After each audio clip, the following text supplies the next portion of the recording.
Olá, olá, queridíssimos estudantes, estamos aqui mais uma vez para mais uma aula do nosso Observatório da Imprensa Internacional, do nosso queridíssimo componente, o componente é o observatório, né, do nosso itinerário, aprofundamento, se liga, hashtag, se liga na mídia, certo? Eu sou o professor Mauro Marcel, continuo com vocês aqui nesse componente até o final, firme e forte, olha só, e não estou sozinho, na tela vocês podem ver quem está me acompanhando, o Laboratório de Produção Jornalística, com o professor Mauro Farias, esse sou eu, Observatório da Imprensa Internacional, componente 2, Jornalismo e Inclusão nos Esportes, professora Mara Valéria, e a Criação e Comunicação Publicitária. Então, se você está aqui, chegou de paraquedas aqui na aula e acha que não, é só observatório, não, você consegue integrar os demais assuntos assistindo às aulas desses professores. E se você veio de lá, acompanhando nossa aula, seja muito bem-vindo.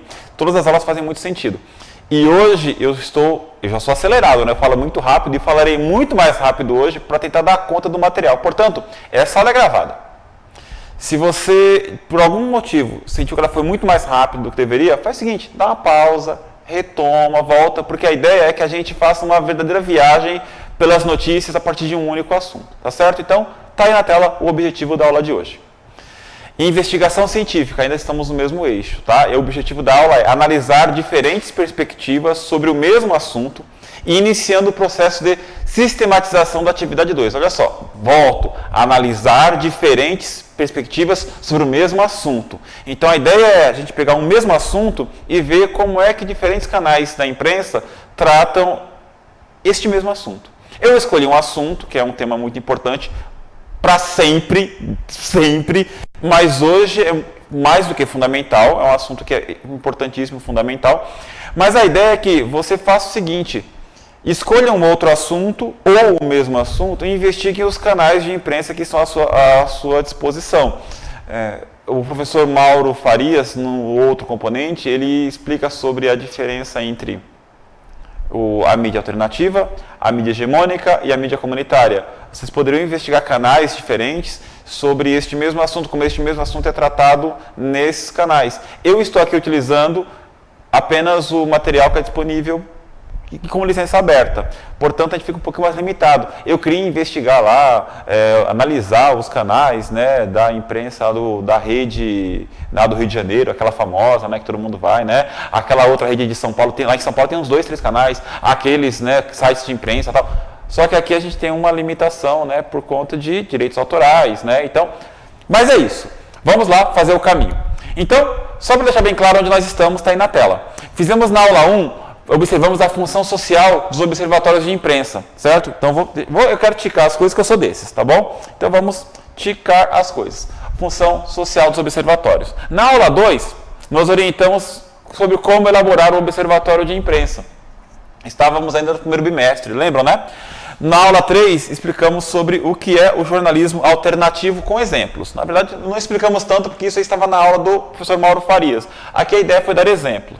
Na aula 4, falamos sobre a perspectiva do público leitor, como é que o público recebe essas notícias. Na aula 5, debatemos sobre as pautas internacionais, como elas chegam até nós. Na aula 6, nós demos vários exemplos sobre assuntos globais. E na aula 7, vamos fazer análise da notícia. Estamos aqui, começamos já com alguns questionamentos que vocês, estão na sala de aula? Pausa e debate. Pausa e debate. Por exemplo, a pergunta: quais informações sobre a vacinação contra a Covid-19 você já recebeu ao longo desse período de pandemia? Quais informações? Pense, olha, eu, por exemplo, recebi, a vacina que vem do laboratório A, do laboratório B, vacina que foi liberada em tal época, em outra época, ou seja, quais informações? Eu não posso falar da minha perspectiva para vocês. Eu posso falar de um ponto de vista, o meu ponto de vista é de alguém que mora aqui em São Paulo, né, perto da grande metrópole, que tem acesso à internet, tem acesso à TV, rádio. Às vezes você está localizado em um local que tem mais acesso à TV, outro à internet. Outra coisa, a escola estava fechada. Por onde você recebeu a informação? Por qual meio? Por qual canal? Pensa, tá certo? Dá uma pausa na tela, coloca essa pergunta, por favor. Eu pausaria e debateria bastante a respeito disso. Pensaria um pouquinho. Pausou? Voltou? Vou dar um tempo. Próxima pergunta. Dessas informações, quais você pode realmente dizer que são confiáveis? Essa pergunta é louca, hein, cara? Olha só. Você recebeu informações que vieram com certeza da internet, das redes sociais, que vieram de jornais, vieram da rádio, TV, vieram da tia do Zap, vieram de muitas pessoas. Aí eu pergunto para vocês, dessas informações, quais você pode dizer que são confiáveis? Eu recomendo que você pense sobre isso antes de continuar essa aula, que olha, aperta a pausa aí e continue depois. Outra pergunta, dessas informações, quais você pode realmente dizer que não são confiáveis? Estou falando sobre vacina na pandemia, tá? Vacina contra a Covid-19. Quais informações não são confiáveis? Então, eu recomendo que você continue debatendo, pausando e voltando nesse debate para você conseguir levar adiante a minha aula. Tá ok? Certo? Então, vamos lá. Na sequência, depois de você pensou, debateu tal, eu selecionei no caso, 4 notícias sobre o mesmo assunto. A pauta é vacina, já ficou claro pra gente, né? Olha, voltando para mim aqui rapidão, vou falar só uma coisa. Eu selecionei 4 notícias. Eu vou ver se dá tempo de passar as 4, porque a nossa aula tem meia horinha. E a ideia é que passemos as 4. Mas assim, vamos ver o que a gente consegue. Se no final não conseguimos, temos o material à disposição de vocês. Tá vendo no repositório? Digita lá essa aula, o horário direitinho, que vai estar lá o link de todos os vídeos, tá bom? Vídeos, mas vamos começar com vídeo? Não, vamos começar com notícia do Jornal da USP. Tá certo? Notícia 1, Jornal da USP. Vacina infantil será fiscalizada nas escolas. Determina Estatuto da Criança e do Adolescente. Nina Ranieri fala sobre a medida do ECA que prevê que pais ou responsáveis de crianças não vacinadas sejam responsabilizados e multados. Nesse momento, criança, adolescente, adulto, idoso, eu vou pedir que você tenha muita paciência, porque é importante, esse caminho é fundamental, tá bom? Então, paciência, leia comigo. Vamos lá então, na tela. Na retomada às atividades presenciais, escolas deverão fiscalizar a imunização dos alunos contra a Covid-19. Pais ou responsáveis de crianças não vacinadas serão responsabilizados e multados, segundo determinação do Estatuto da Criança e do Adolescente, o ECA. Em entrevista ao Jornal da USP, no ar, primeira edição, a professora Nina Ranieri, do Departamento de Direito da Faculdade de Direito FD da USP e coordenadora da Cátedra Unesco para a Educação da faculdade, comenta a legalidade de tal medida emergencial. O cenário desigual da pandemia no país, diz Nina, confere autonomia para que governos locais adotem medidas compatíveis com seus níveis de disseminação e contaminação pelo vírus. Abre aspas. A União deve estabelecer normas gerais, diretrizes, mas estados e municípios podem complementar essa legislação de acordo com seus interesses próprios. Fecha aspas, explica a professora. A norma sanitária é soberana, ou seja, prevalece sobre qualquer outra. Enquanto a pandemia continuar a enfrentar fases críticas, o direito educacional e a garantia individual de ir e vir não serão uma prioridade e ficarão em segundo plano. Abre aspas. Há uma lei de 2020 que exige em todo o território estadual de São Paulo a apresentação da carteira de vacinação de alunos de até 18 anos no ato da matrícula em escolas das redes públicas e particular. Fecha aspas, né? Conta a Nina. Crianças e adolescentes não vacinados, não serão imediatamente impedidos de frequentar as aulas e terão um prazo de 2 meses para apresentar a carteira atualizada. Tais decisões circunstanciais, fundamentadas em dados científicos e respaldadas por autoridades técnicas, são validadas pelo Supremo Tribunal Federal. A vacina contra a Covid não está no Plano Nacional de Imunização, por exemplo, mas é uma medida de saúde pública que visa ao bem-estar da coletividade e, portanto, sua obrigatoriedade independe da legislação, desenvolve a advogada. Estatuto da Criança e do Adolescente. O ECA também exerce papel fundamental na garantia da vacinação de crianças e adolescentes. O artigo 14 do Estatuto determina em seu primeiro parágrafo como obrigatória a vacina das crianças nos casos recomendados pelas autoridades sanitárias. Conforme Nina, outro artigo, o 249, diz que descumprir os deveres inerentes ao poder familiar ou decorrentes de tutela ou guarda constitui uma infração administrativa. Logo, o próprio ECA prevê que quem descumprir a determinação de vacinação estará sujeito a uma multa de 23 salários de referência e, caso haja reincidência, aplica-se em dobro. Ela completa. A norma facilita o controle de dados sobre a porcentagem de crianças que estão com o esquema vacinal completo, informação essencial para o controle da disseminação do vírus e para o retorno seguro ao ensino presencial. Esse conjunto de medidas visa proteger não apenas as crianças, mas também a coletividade e o direito à educação, conta a Nina. É uma forma de harmonizar essas duas exigências. Finaliza. Ufa, me acompanhou direitinho? Então, é isto. A primeira notícia, a gente observou que tem lá um tratamento dado à notícia. Fui repetitivo? Fui, porque eu não quero dar respostas, eu quero fornecer perguntas. A notícia é tratada de determinada maneira. O objetivo do Observatório de Imprensa é isto, que a gente perceba como as notícias são tratadas, qual é o tratamento dado a determinado assunto no noticiário.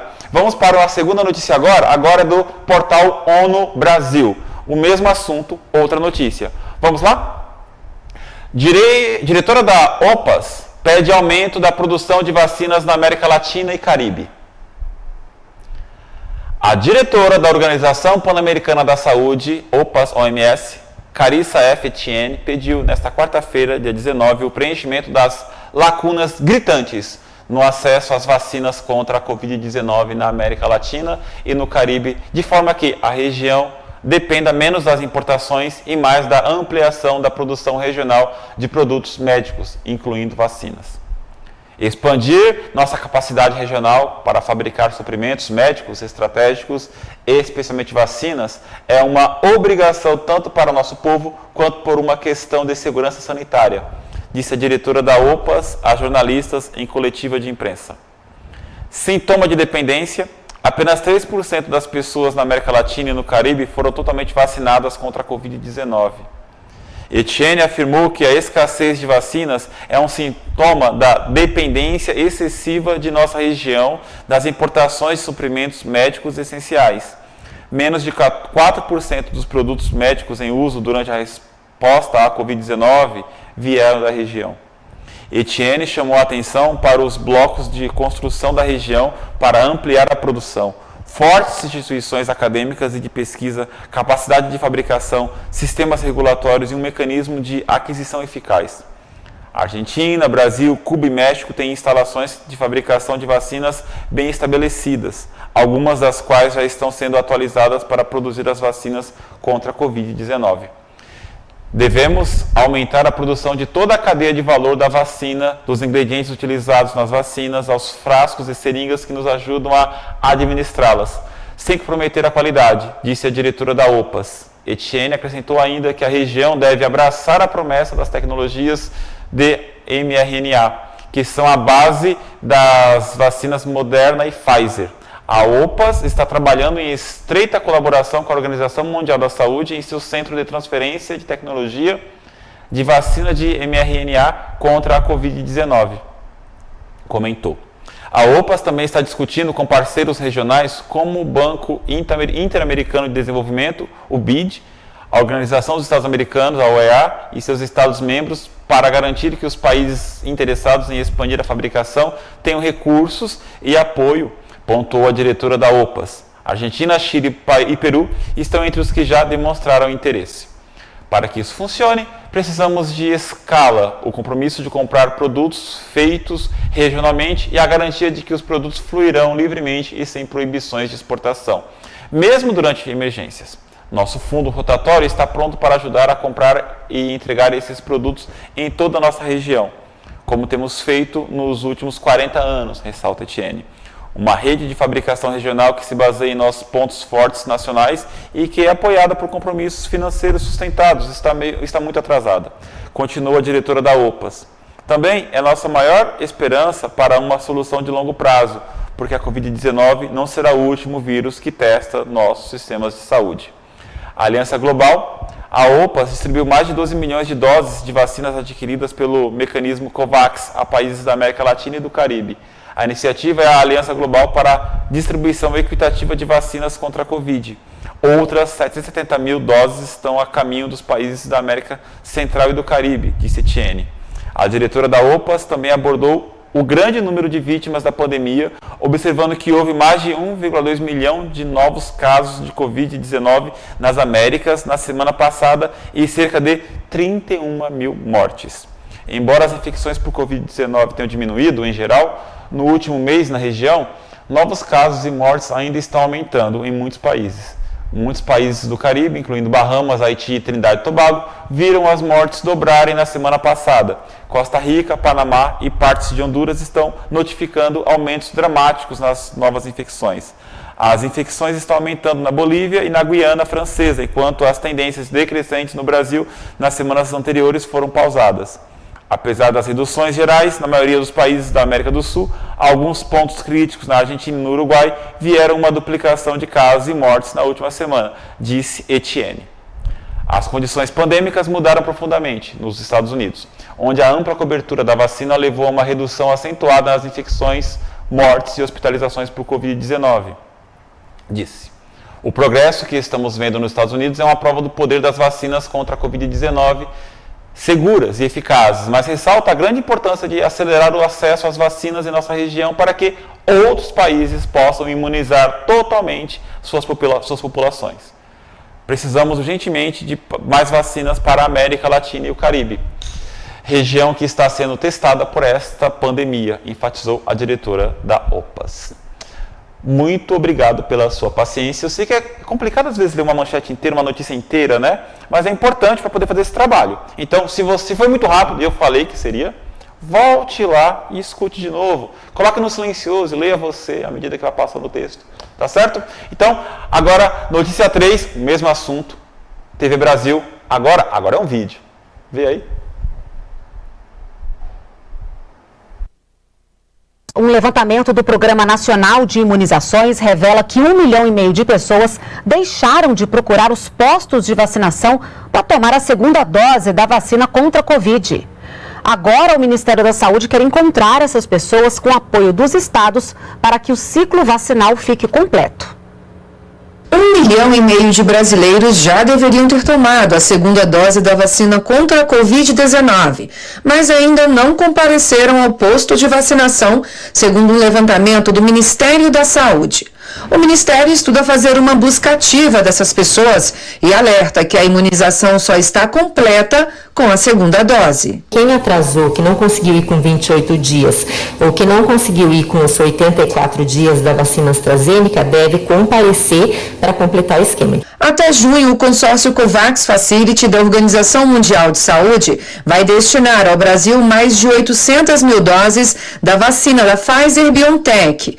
E para acelerar o ritmo da vacinação, o Ministério da Saúde também vem tentando antecipar a entrega de doses que estavam previstas para o segundo semestre e do insumo farmacêutico ativo, o IFA, matéria-prima para a produção no Brasil dos imunizantes. Com a vacina em mãos, o país tem capacidade para imunizar 2.400.000 brasileiros por dia. Eventualmente essa entrega prevista para esse grande país que está mais avançado na vacinação viria para cá e a nossa entrega futura estaria ali para o começo do segundo semestre, a gente poderia fazer uma troca. Nos próximos dias, o Ministério da Saúde deve divulgar um documento com recomendações para todos os estados e municípios em relação ao uso de transportes públicos, assistência aos pacientes com Covid e outras medidas que possam ajudar a conter o avanço do coronavírus. São medidas justamente para se evitar que chegue em cenários extremos. O que muda é avançar na campanha de vacinação e apertar nas medidas que diminuem a circulação do vírus. Perceberam bem o que nós estamos fazendo? É bem isso. Até agora foi o mesmo assunto. 3 reportagens, 3 notícias, 3 pontos de vista, 3 veículos diferentes. Primeiro texto, Jornal da USP. Segundo texto, ONU Brasil. Terceiro texto, Canal Brasil. Tá certo? TV Brasil, desculpa, TV Brasil. Agora, vamos para mais uma do Canal Brasil também, contra o Covid. Vamos lá, mais uma.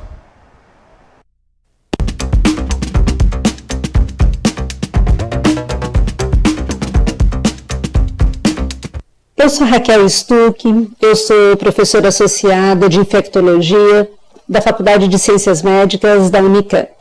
e o Brasil já aplicou mais de 4 milhões de doses da vacina contra a Covid. É um número que ainda é pequeno, né? Nós precisamos vacinar numa velocidade maior, um número bem maior de pessoas para podermos controlar a pandemia no nosso meio. Mas o que é importante a gente destacar das dúvidas e das notícias falsas que estão surgindo em relação à vacinação. Uma dúvida muito frequente que tem surgido, e até notícias falsas que têm surgido, é dizendo que se a pessoa tiver reação da vacina, ela vai transmitir o vírus para as outras pessoas. Então, que se tiver reação, febre depois de tomar a vacina, ela deve ficar isolada num quarto para não transmitir para as outras pessoas não vacinadas. Isso não é verdade, né? As vacinas, as 2 vacinas disponíveis no Brasil e todas as vacinas disponíveis no mundo, elas não são feitas de vírus enfraquecido. Elas são ou de vírus morto ou de pedacinhos do vírus. Então, não tem como uma pessoa tomar a vacina e transmitir o vírus, né, para outra pessoa por conta da vacina. Mas vocês vão me falar, mas eu ouvi falar que a vacina da AstraZeneca tem um vírus enfraquecido, sim. A vacina da AstraZeneca, ela usa, né, um vetor viral atenuado, então um vetor viral enfraquecido de um vírus chamado adenovírus. Este vetor viral, ele é como se fosse um carro que vai dar carona para o passageiro, que é o pedacinho do vírus, que é o que vai fazer nosso organismo fabricar células de defesa.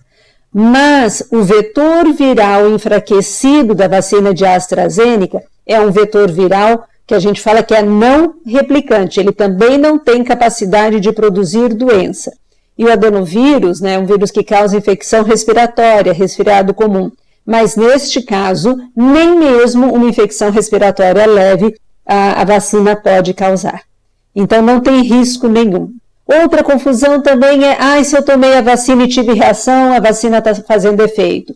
Se eu não tive reação, a vacina não está fazendo efeito. Não existe nenhuma correlação entre tomar vacina e ter ou não ter reação e a vacina ser eficaz ou não. Nós sabemos que essas 2 vacinas, elas têm uma chance de proteção, né? Elas têm uma chance de diminuir o risco de adoecimento grave, que varia de 78% a 80% na população como de uma maneira geral, para as formas graves da doença. E ter reação ou não ter reação não tem nenhuma relação com a eficácia da vacina, a proteção que a vacina confere. Não perca a chance de se vacinar, não provoque aglomeração, use máscara corretamente sempre e higienize as suas mãos. Cuide de você, cuide da sua saúde, cuide da saúde de quem você ama. Eu falei TV Brasil, né? Foi Rádio e TV Unicamp, tá bom? Então, vemos TV Brasil, Rádio e TV Unicamp, Jornal da USP, TV Brasil. E agora vamos para o último vídeo.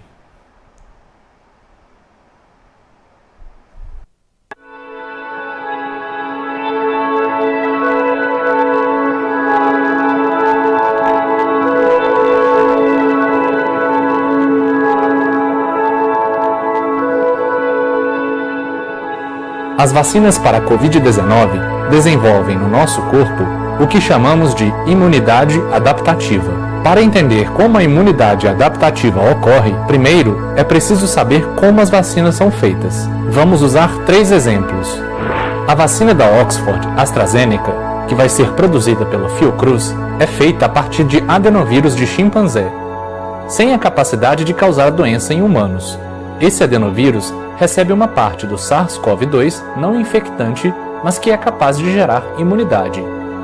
A vacina da Pfizer-BioNTech é feita de forma diferente com uma tecnologia inovadora. Ela é composta exclusivamente de material genético do vírus. Parte do código genético responsável pela produção da proteína spike, o RNA mensageiro, é retirada do coronavírus e envolta em nanopartículas lipídicas que vão compor a vacina. Já a vacina da Sinovac, que vai ser produzida pelo Instituto Butantan, é criada a partir do próprio SARS-CoV-2 só que inativado, e por isso não causa doença. Essa técnica já é utilizada em outras vacinas, como a da gripe, por exemplo. As vacinas apresentam o material genético do vírus SARS-CoV-2 para as nossas células e desencadeiam um processo chamado de resposta imune. O sistema imune é o responsável pela defesa do organismo contra doenças e agentes invasores. Ele é um sistema complexo que possui capacidade de gerar respostas imunes, tais como a resposta imune inata, nossa primeira linha de defesa contra qualquer infecção, e a resposta imune adaptativa, que gera memória, o que chamamos de memória imunológica. A resposta imune adaptativa se divide em resposta humoral e resposta celular. Na resposta humoral, são acionados os linfócitos B. São eles que vão produzir as imunoglobulinas, que são os anticorpos, e também os linfócitos B de memória. Estes serão capazes de produzir as imunoglobulinas de forma mais rápida em caso de novo contato com o vírus. A resposta imune celular ocorre por meio dos linfócitos T, outra célula de defesa do nosso corpo. Os linfócitos T ativam células como macrófagos e reações inflamatórias que complementam a linha de defesa. Também podem exercer citotoxicidade, eliminando células infectadas com o vírus. Os linfócitos T também geram células de memória que respondem mais rapidamente numa segunda infecção.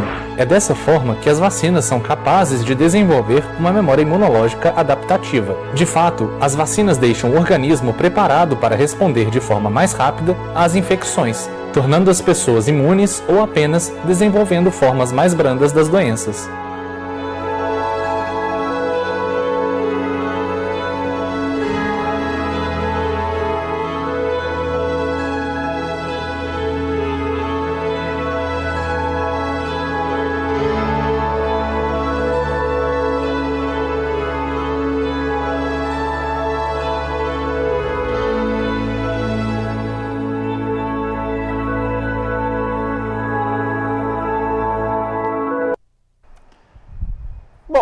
Esse não foi bem uma reportagem, não foi bem uma notícia, mas eu achei interessante colocar, né, para poder falar para vocês sobre o que nós estamos falando.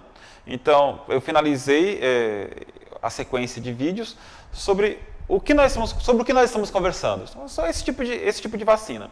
Então, houve 4 reportagens e este vídeo informativo sobre as vacinas, tá certo? E agora eu queria que você fizesse esse exercício, tá na tela para você, e olha, dá um print, pausa aí, e é importantíssimo, porque esse é o observatório sendo construído. Responda em seu caderno a lição de casa para você agora. Qual é o assunto central a todos os textos? Que surpresa, né? Qual é o ponto de vista adotado por cada um dos textos? Aí sim. Qual é o ponto de vista adotado por cada um dos quatro textos? Reportagem também é texto, tá bom? Qual é a informação central de cada um dos textos? Não é a vacina, não. O que falam sobre a vacina? Por favor. O que, em sua opinião, deixou de ser dito em cada um dos textos? Olha, havia informação lá na notícia, e o que deixou de ser falado? Olha, eu sei sobre isso, não está lá. Nenhuma notícia completa, totalizada, né? Qual dos textos apresenta a informação mais completa e por quê?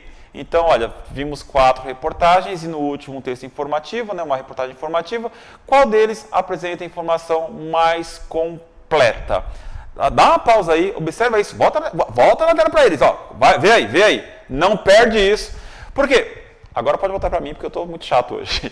Estamos acabando a aula. Mas olha só, gente, a ideia é que você faça esse exercício com o tema da sua escolha, né? Com um objeto de estudo que te agrade. O seu time de futebol de escolha, possa fazer com um assunto que é pertinente, uma banda que você gosta, um tema ligado à cultura, sei lá, um assunto interessante, um problema social urgente, eu acho mais importante, aí sim, um tema social urgente, como é que eles tratam um tema ligado a isso na mídia. Pega esse assunto que eu coloquei, a vacina, eu tratei só canais alternativos que são de possível liberação aqui. Como é que a vacina foi tratada nessa época, que são os textos relativos à alta pandemia, 2020 e 2021, como é que esses assuntos eram tratados na grande imprensa hegemônica nessa época? Faça essa análise, tá bom? Com essas mesmas perguntas que estão aí na tela mais uma vez. tá bom? Faça esse mesmo exercício e é isso.